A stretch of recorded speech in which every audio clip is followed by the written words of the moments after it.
So my remarks here this morning are basically by way of discussing a little bit background of Accessible PDF and to set up our keynote presentation by Marco Zehe, who is sitting down here. We'll be discussing subjects related to software development or within the light of accessibility and how to achieve accessibility goals in the context of a software development effort. I'm going to talk a little bit about a new day dawning for Accessible PDF, where we've come from and hopefully where we're going. So very briefly, what is Accessible PDF? You've probably heard bits and pieces of this before. Perhaps you've heard the whole thing before.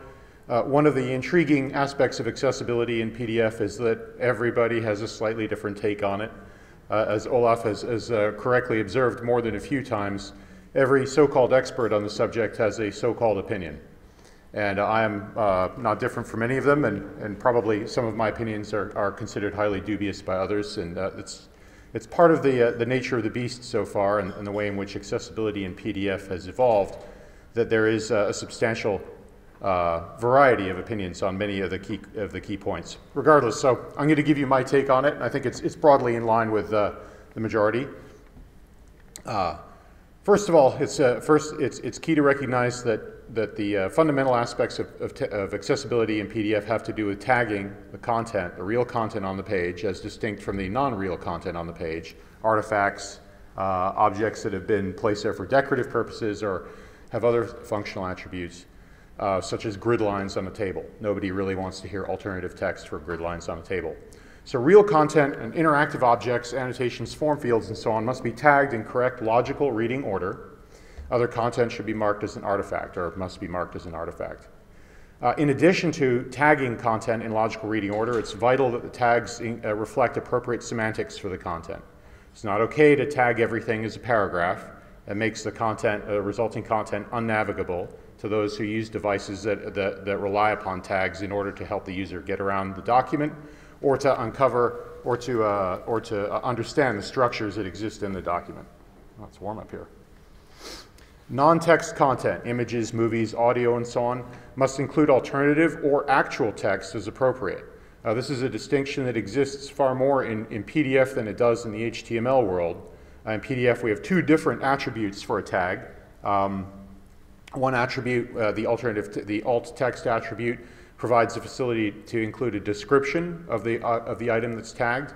The actual text attribute is simply a text replacement for that object. So, for example, an image of a word, it would be appropriately tagged with actual text, with value in the actual text attribute as opposed to in the alternative text attribute.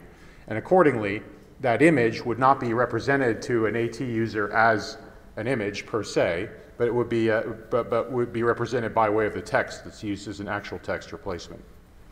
Natural language must be correctly identified. This is seemingly obvious, but it's also oftentimes not true in many cases.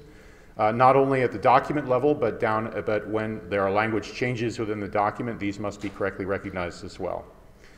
Interactive features and JavaScript must not exclude or otherwise prevent successful use on the basis of a user's disability. So the most simple and basic reason for this, or example of this, would be an unannounced change in context. It's not okay, for example, to have a situation that when the user focuses on a given form field, for example, a page change would occur. That would be an unannounced change in context, and it doesn't do the user any good at all. And when you abstract them away from where they thought they were, and you place them in some completely separate location. One of the most challenging aspects of accessibility from the point of view of developing software to help users get the job done right will be controlling for the use of color, contrast, layout, and other design qualities that prohibit users of various capacities from interacting properly with the document. The classic example of this would be instruction to press the red button. It does actually assist if somebody's quite apart from the fact that the red button is, the principal problem there would be the distinction between the red button and the green button or the blue button. These distinctions are not available, obviously, to a blind user. They're also not available in many cases to a user with color blindness. The biggest problems, however, in accessibility from the PDF point of view or not from the PDF point of view, but in general terms, are not PDF specific. And arguably the biggest single problem out there is that many authors simply don't consider document structure when they're developing a document. To the vast majority of authors, the difference between a heading and increased and a greater font size or a different font weight is in fact the difference between, because to them it's a visual representation of a heading, and so they don't understand the distinction between going ahead and tagging something with a heading versus going ahead and applying boldface and increasing the font size and so on. So many authors, so it's very difficult, of course, for any software developer to encounter a document that has a situation with different font sizes and then impute. What are you going to do? Are you going to decide that the user did not intend inline styling, that they actually intended a heading in this case? So that may be a legitimate, that may be actually true, but it may be very difficult to figure this out from studying the document. You have to, you know, you're given the information that the author is putting in the document and very little else. So many authors happily use, as I've said, many authors happily use inline styling instead of styles that drive semantic tagging, and this is a major source of concern. This is a major source of why documents tend to be poorly structured from the point of view of accessibility needs. Even when authors use styles such as headings or lists or tables and so on, they very frequently use them incorrectly or inconsistently.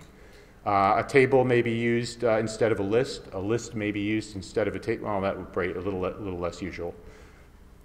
But there are a variety of instances where emphasis or other kinds of attributes for content are not actually handled in a way that makes it very readily possible to understand this stuff in accessibility terms. Many authors, and this is, I suppose, related, I guess it's a very similar point, but as I've been saying, the confusion between what the content looks like, between structure and style, is fundamental to the difficulty that a lot of authors have in terms of correctly expressing their content in a way that would be accessible to users who have to interact with this content through a device other than a screen, or other than a conventional desktop screen. Confusing style and semantics is routine. I've had this debate with people both, as it were, in person and online and elsewhere. It's regular. It's perfectly conventional for folks to take the view that if they've provided content, for example, that where heading levels are inappropriate to, as they see it, to a given piece of content. In other words, they feel it makes more sense in this case for a given set of content to be represented below an H3, even though an H2 tag is not present above it. They feel that the design in some other way implies the relevant degree of structure. What they fail to recognize is that so many of the assumptions they have about the way in which they read the document presume their ability to scan the document to recall that, say, particular headings had a particular color. And if a color was used to represent a given style and the author failed at some point to use H2 or H3 in that instance, the possibility of understanding the structure of that document in a structural tree context is gone. And the message to the AT user, the assistive technology user, is extremely problematic in this case. If on the one hand they've gotten used to the idea that the document includes headings, and that even if the headings proceed in a logical fashion from H1 to H2 to H3, if they now all of a sudden encounter an H6, simply because that's the styling that the user preferred in a given instance, they all of a sudden lose the ability, as it were, to trust that the rest of the headings are actually meaningful in terms of structuring the document. There are, of course, plenty of cases. Now, this is even further complicated by the fact that H6, as an example, has been used as a workaround in various cases to indicate the idea that a piece of content was important but not actually a heading. Okay, so this is actually a relatively commonplace in the HTML world. And it's been explained to me that it of course can make perfect sense for a document structure to start with H1, proceed to an H2 heading, an H3 heading, and then if one sees an H6 heading occurring directly below an H3, one's not supposed to be confused by that according to many an author out there, because it obviously indicates that the H6 content is clearly below the H3 content, and it's somehow less important than the content that might otherwise be tagged as an H4. It might make sense if you have full visual access to the content, even though it might be even confusing at that level. But for sure, when you're interacting with a document by listening to the text read aloud to you, by watching, by navigating the text with a keyboard, and various other kinds of AT implementations, the legibility or the structure of the document goes away very, very rapidly, and it becomes impossible to navigate. So alternative text is another key limiting area in which content is simply not made accessible. It's a characteristic rule of accessibility that any content image needs to be represented with alternative text. That is to say, there has to be a textual equivalent to that image, or video, or movie, or audio, and so on. The vast majority of authors, number one, aren't providing alternative text in the first place, so or if they are, they do understand there's a requirement for it. They're perfectly happy to believe that that requirement amounts to the file name of the image being placed in the alternative text, which, as you might guess, is not helpful and does not represent descriptive text. So not only are many authors unaware of the need to add alternative text, but indeed they don't know, when they do know to add alternative text, they don't know what to add. And they are in the position of having to describe the image and not knowing what might be the interesting feature of it, and not knowing how to represent it in any way. One classic example of this would be as I've often told it, is the image of a firefighter standing on a hillside looking at a forest fire. There are many ways to represent that graphic. One of them would be man standing on a hill, right? But do you mention the fact that he's wearing a uniform so that he's a forest ranger? Do you mention the fact that he's observing a fire?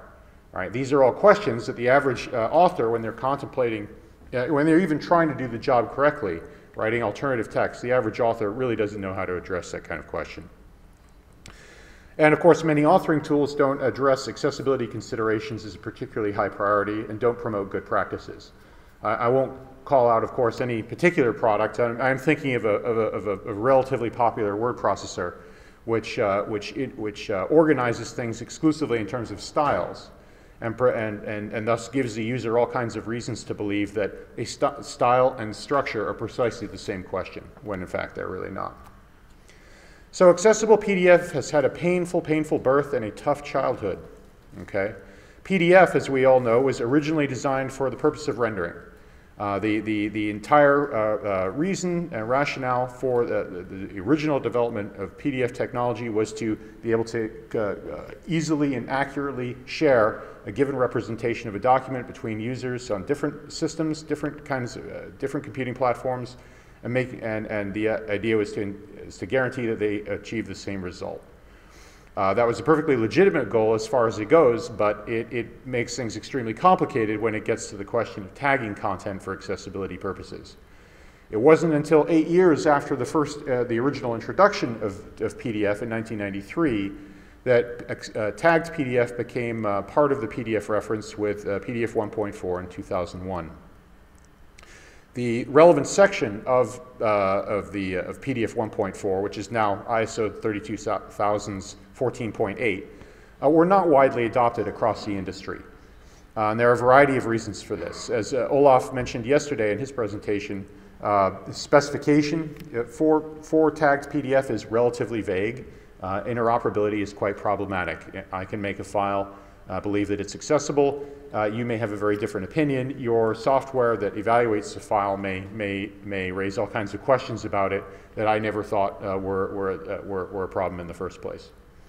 14.8 offers relatively little useful guidance in terms of helping a developer understand what's necessary in order to produce an accessible PDF file. The strict requirements in 14.8 are relatively few and far between. The shall requirements. They pertain to the content referring to itself. Table data cells and table header cells are necessarily or shall be part of a table structure. They're not appropriate in other they're not appropriate in other tagged circumstances. That's quite useful if you're already writing tagged PDF. But if you're only paying attention to the shoulds, you're not going to achieve a great deal. There's some complexities in the way tagged PDF is presented in 14.8 that make it relatively difficult, or at the very least somewhat confusing for developers who are trying to get into this and achieve good results. Let me just get rid of that. The feature I'm thinking of in particular is known as reflow. There are a variety of components within 14.8 that attributes to replacement of content in the context of tagged PDF. And these attributes are intended, at least as the text is written, to be used in a reflow implementation. There are such implementations. Characteristically, except with content that's been extremely carefully prepared, they're not particularly successful in terms of representing the content in a very highly functional way. There are other limitations to the reflow model as well. For example, it only operates on a per-page basis and doesn't address content that spans multiple pages.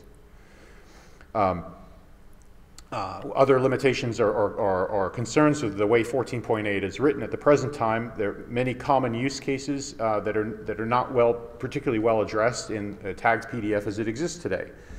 Page numbers, quite unsatisfactory to many implementers. Everybody who's grappling with this has always tried to figure out what to do about a page number on a PDF page. Should it be tagged in the logical structure? Well, that would be nice, because then the page number as printed on the page would be represented to a user who is interpreting the page through assistive technology. On the other hand, is a page number real content? Does it have a place in the flow of the text of the document? Or do you put that page number in the logical structure? Do you put it before or after the first or the last paragraph on the page? It's very hard to know. There is no good way to know the answer to that question, and 14.8 does not provide a particularly good solution. In principle, that page number, because it's created by a machine and it's placed on the page not by an author's direct intent, but by the process of simply paginating the document by the software, characteristically that should be an artifact, and indeed, with the rules of the road for accessibility say it should be an artifact. On the other hand, artifacts aren't characteristically exposed to alternative technology, and so for all practical purposes today, if that page number is an artifact, it's inaccessible. The user is instead, in order to figure out what page they might be on, they have to go check the page label for the PDF, and as we know, the page label and the actual printed page number on the physical page need not match. Let's see. A major limitation and a big part of the reason why adoption has been so slow in terms of tagged PDF is that assistive technology vendors are, there are not very many of them. They don't have a great deal of money, and they're extremely busy just trying to keep up with the crazy world of HTML. The world of HTML technology is far more dynamic, more fluid than the PDF world in terms of in terms of the new kinds of content and new ways of deploying it that those guys like to come up with all the time. And because, of course, surfing the web is a key value proposition for AT developers, they're in a lot of ways, naturally enough, they focus on trying to get HTML right. Paying attention to PDF, much as it is, as we know, the world's preferred electronic document format, gets second billing for AT vendors compared to dealing with HTML. Lastly, and this is true, I suppose, this is a general concern, but it's applicable very much in the PDF space as well. The PDF writers today are relying on structure information provided by the author. The difficulty is that the author can opt out of providing that information simply by generating the PDF file in a different manner. It can readily simply print to PDF and bypass whatever mechanisms are used to grab the structure from the source file and then deploy it in terms of tags in the output PDF. So the upshot of these difficulties is that since 2000, very few organizations besides Adobe, Microsoft, OpenOffice as well have done this, have brought tagged PDF creation to market. In all honesty, nobody's done it particularly well so far. There are very few instances where a file will come out of authoring software completely perfect and ready to go. There are more recently, there are some substantial improvements in that, and in various kinds of software. InDesign, for example, does a much better job than it used to. But nonetheless, it's still the case if you ask the average person who delivers accessibility services for PDF or delivers accessible PDF, they would say, yeah, you can create this file, but generally speaking, you'll need to do a few tweaks in Acrobat before you send it out the door. And that's really not what we want to hear in terms of creating generalized solutions for accessible tagged PDF that can become part of every organization's routine document creation procedure. Anytime you hear it needs a couple of tweaks before it's done, you're thinking that's actually a really serious problem. So accessibility is hard in PDF for a variety of reasons. Number one, as I've previously said, PDF writers have accurate rendering as their primary task, and when rendering, because rendering is orthogonal to logical order and structure, that creates right from the get-go. There's a conflict in terms of the priorities that a developer would have to handle in terms of generating a file that both renders precisely as it's supposed to and handles all is correct in logical structure terms. It's not impossible in almost any case. Let me try that again.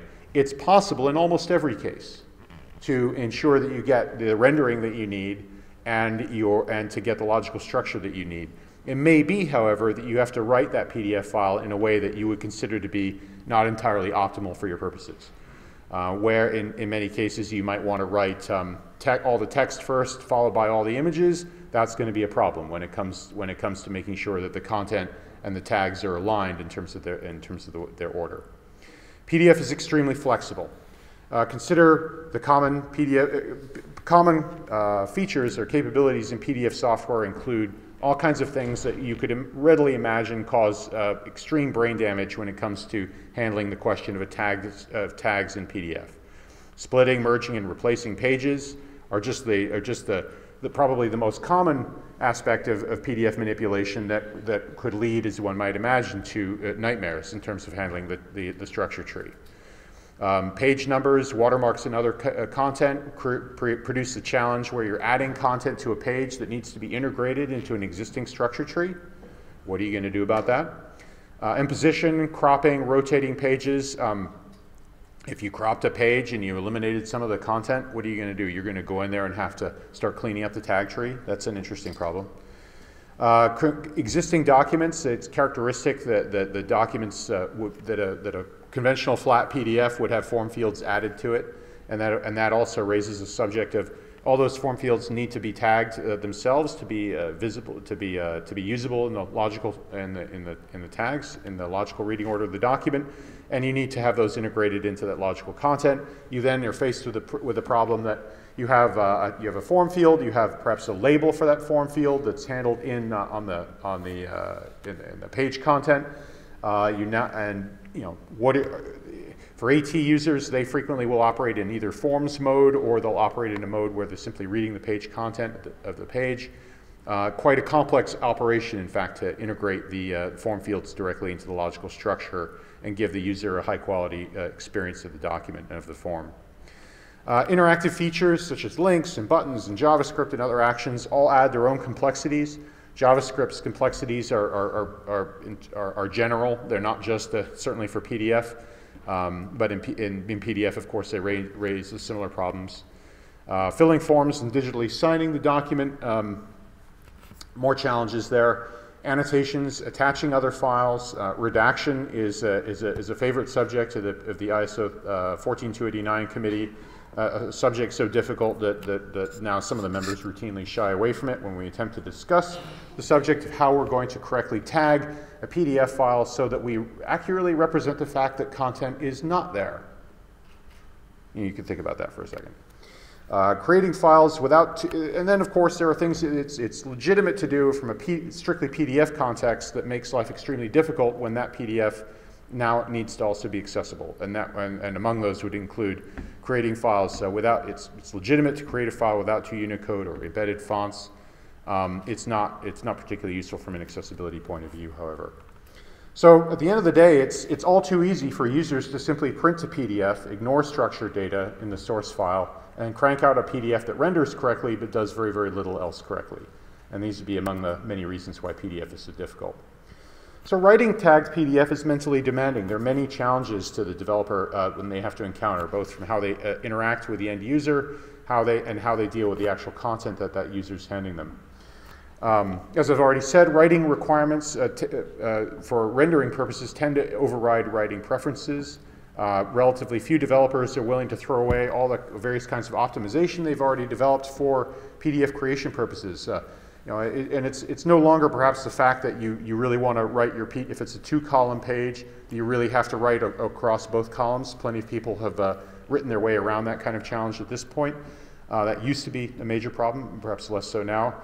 It's also probably not so much the case that developers want to write out all the text associated with one font and then change to a different font and then write out all that text. That's a problem I see relatively. I used to see it a lot. Now I see it much less. But one thing that is relatively still common is the desire that is a relatively common practice is to write out all the text and then go back and write out all the images. And that's the kind of thing that can cause major headaches when it comes to producing accessible PDF files. So there are many challenging scenarios for authoring accessible PDF. When should graphics objects be grouped under a figure tag? If one attempts to give each an individual graphics object a figure tag, one would have a nightmare on one's hands very shortly. Obviously, vector graphics can involve thousands of objects. I've actually seen cases where a bar chart where every single vector in a bar chart has been given alt text by some poor user. It probably took them a couple of days, and all I could do is tell them it was completely useless and a waste of time.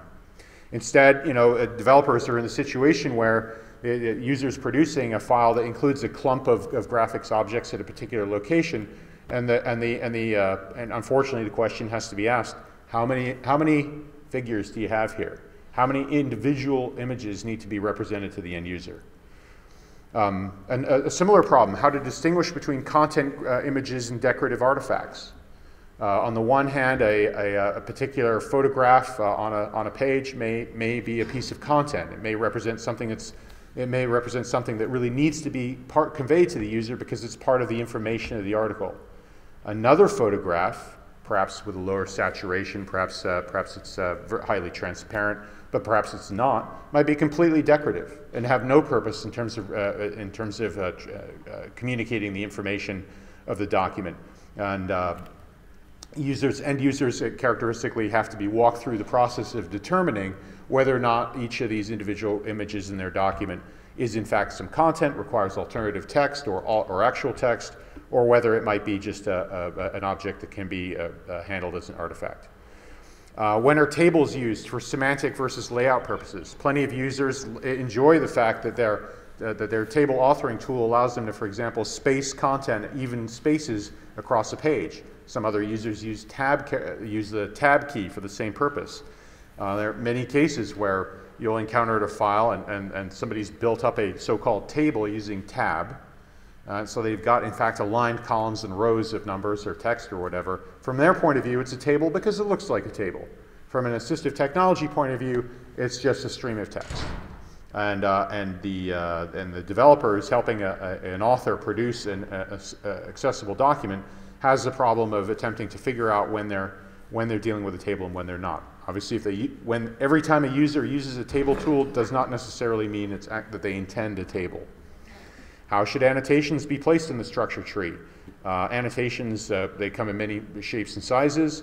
A highlight annotation that's relatively obvious, perhaps an annotation which is a box or a circle or even a note. It can, depending upon its precise location, can be relatively unobvious in terms of where it should go in the structure tree. Page spanning logical structures create another interesting problem.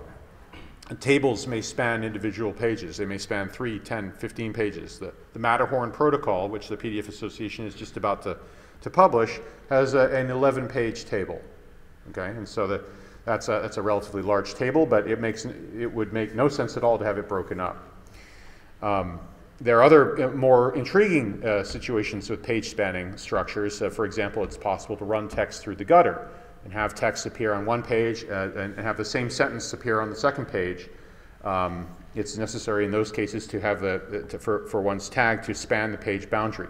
That's something that reflow can't respect and requires, of course, a different set of processes by the developer as well. How do we address the question of repetitive links? Something that's a big no-no in the accessibility world is to have 15 links on the same page that all point to the same location. That's something that they're of course relatively easy to detect, but now what do you do about it? How do we handle false positive OCR? So it's vitally important when you're dealing with scanned documents. They're obviously useless to somebody who depends upon assistive technology unless they've been scanned and OCR'd, and in fact, and the OCR has to be corrected. It has to be accurate OCR. But not only does OCR have to be reasonably accurate in order for it to be comprehensible, but OCR happens in places where it's not intended. The OCR engine will frequently take a look at an image and decide that there's text inside that image, even though there isn't, or it'll decide that the border of the image includes some characters. That becomes text in the document, and if that text is tagged, then the user will encounter that text, and they have no idea necessarily that it's just garbage text created by OCR in the process of handling the page. When do we, and probably the biggest single question in many ways for people who are dealing with creating authoring software or PDF or software to develop, to employ tags after the fact, when do you force the user to fix something? When do you merely warn them? Do you force them to fix the fact that in their 300-page document they've got headings screwed up, so they might have to spend quite a few hours going back through and resolving their headings? Do you just kind of say to them, you know what, headings aren't very well structured in this document, and that's going to present a problem to people down the road? Lots of decisions that involve judgment calls about the significance of the value of a particular type of content or the representation of content. These are very difficult questions to answer on a generic basis when you're writing software. And of course, one big concern for anybody who's writing software to deal with these subjects is the fact that so many users have gotten by in terms of AT users, have gotten by for so long without tags at all. They simply scrape that content out of the document and read it in whatever order they might get it. It's one of the reasons why PDF files are so disdained by users who depend upon assistive technology. Is that characteristically, a technology is simply preceded by scraping the content stream and representing it directly. And that, of course, in many cases, depending upon the creation software, could be a completely disastrous result if the characters were written onto the page and more or less randomly, from the point of view of being sensible to the reader. And of course, you can get relatively good results that are nonetheless misleading, because while a given paragraph may be all correctly ordered, the order of paragraphs may be completely wrong. And so that document becomes completely incomprehensible for less obvious, but nonetheless but just as incomprehensible as the document that is a variety of scrambled text. One hears a lot about EPUB. EPUB, right? Compared with PDF, of course, HTML and EPUB certainly have innate advantages in terms of accessibility. So content ordering is, yeah, thank you. Yeah, well, I'm not going to beat on too much about EPUB because I'm out of time. But it's not perfect, as all of you probably know, it's not perfect for many use cases that are really important for PDF, and so, or really important for electronic documents, so we will not dwell on EPUB too much. PDF UA is the dawning of a brave new day. In 2012, the International Standard for Accessible PDF came out.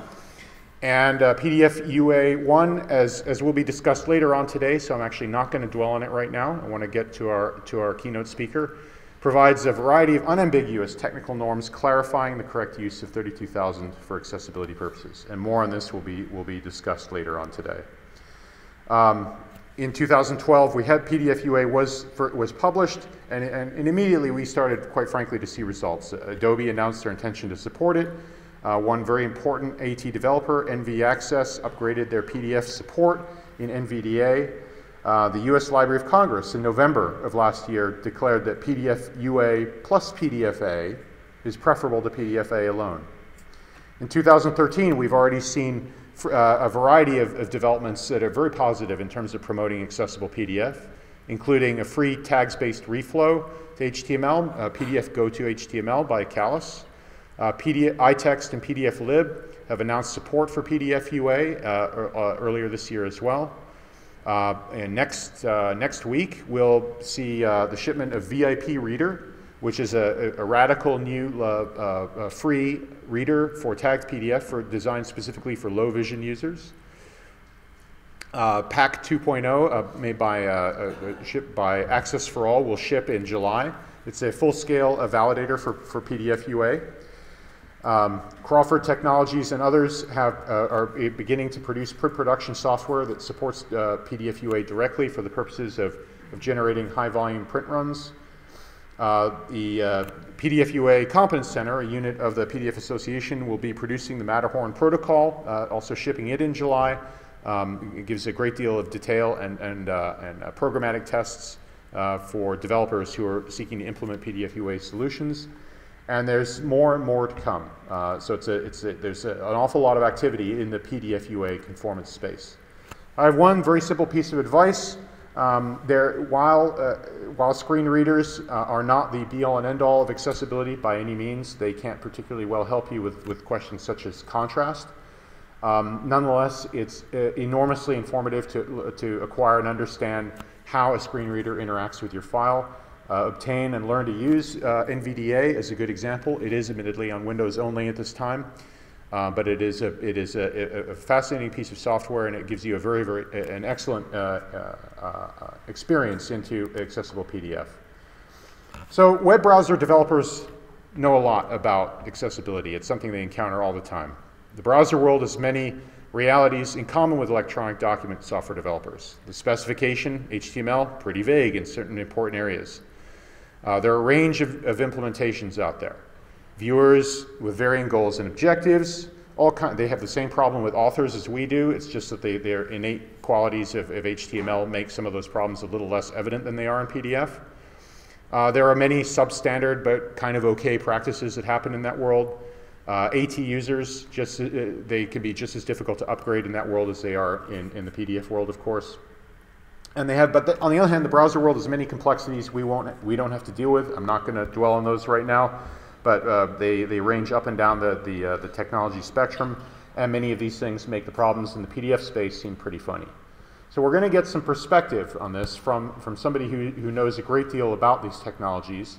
Marco Zehe is here from Marco is here from the Mozilla Corporation, excuse me. He's been working there since 2007, responsible for testing new features and fixes in Firefox, other products from Mozilla.